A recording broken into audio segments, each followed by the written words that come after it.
Thank you. So, all of us here knew Charlie. I'm pretty sure you knew him too. You might have even met the guy. He was pretty easy to reach.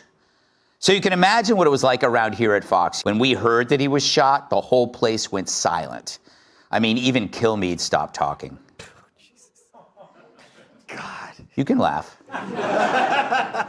Jesse was so shocked his hairpiece turned white. Dana stopped working on her list of interns to make cry.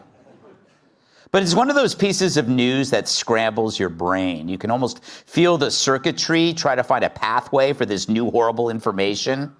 So how do you process it today? Well, generally when something awful happens, to distract ourselves, we'll see how other people are handling it. And you guessed it, terribly. Talk to me about the environment in which a shooting like this happens. Yeah, and again, emphasize what you just emphasized. We don't know any of the full details of this. That we don't know if this was a supporter shooting their gun off in celebration. You moron. It was a gathering on a college campus in the United States, not a wedding in Kandahar. So I guess when they flew those planes into the buildings 24 years ago, they must have been celebrating my birthday, which is tomorrow, by the way. I wear a size petite in anything from the Baby Gap. But it got worse because, in case you forgot, the media is a brainless zombie in search of content to fill up its empty skull. Roll it. You can imagine the administration using this as a justification for something. Charlie Kirk is a divisive figure, polarizing, lightning rod, whatever term you want to use. Is this a moment for your party to reflect on political violence? Is it a moment for us to think about the responsibility of our political leaders and their voices? So let's be serious about where this violence is coming from. Of extremist violent attacks in America, extremist violent murders, 76% are from right-wing extremists. There's a lot of rhetoric that is problematic. A lot of it is coming from one particular side and from one particular building. He's been one of the most divisive, especially divisive younger figures in this, who is constantly sort of pushing this sort of hate speech or sort of aimed at certain groups. You can't stop with these sort of awful thoughts you have and then saying these awful words and not expect awful actions to take place. That last guy there, Dowd, ended up getting fired, which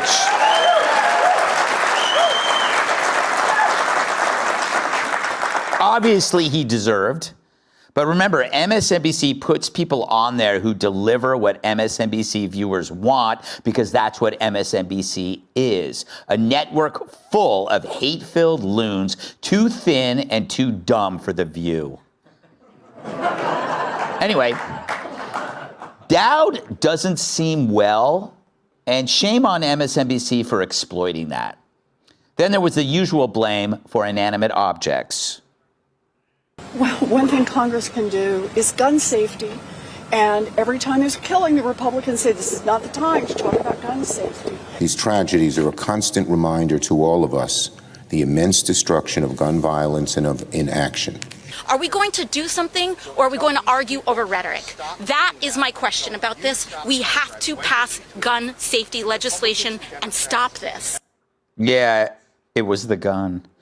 Just like it's the car whenever a terrorist plows through a crowd. Can you imagine blaming the gun? These people must be shocked when they walk into a gun store and it's completely quiet because the guns aren't shooting at each other. They're just sitting on shelves in peace. Just days ago, a young woman was murdered with a knife. Crazy how they forget that so quickly. We shouldn't.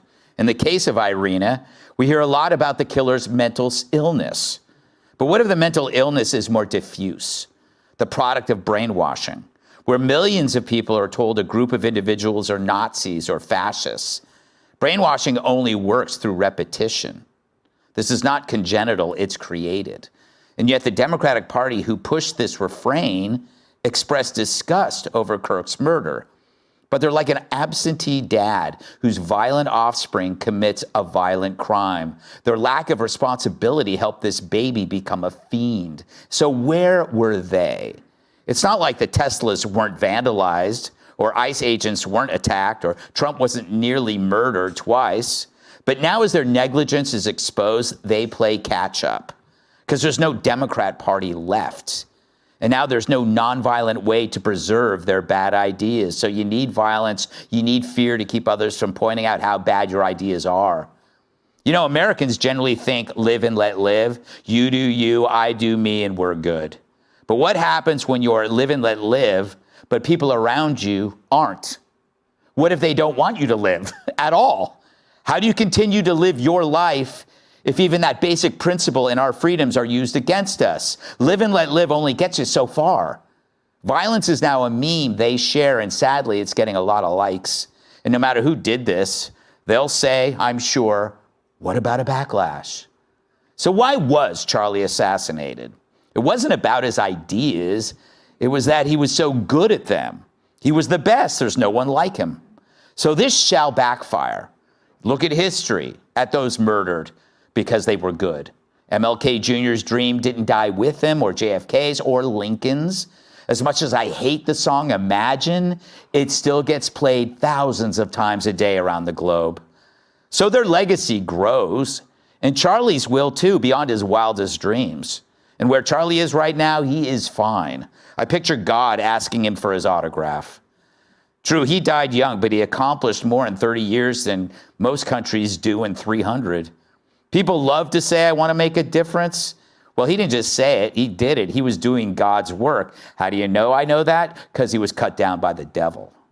But his faith had him leave this mortal coil a joyous man.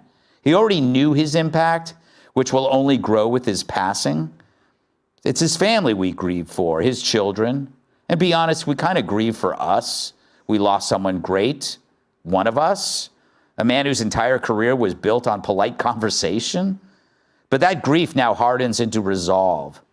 If you want to kill an idea, the worst thing you can do is kill the man behind it, because that gives the idea not just legs, but also wings, and also millions of louder and stronger voices, ours and yours. Let's welcome tonight's guest.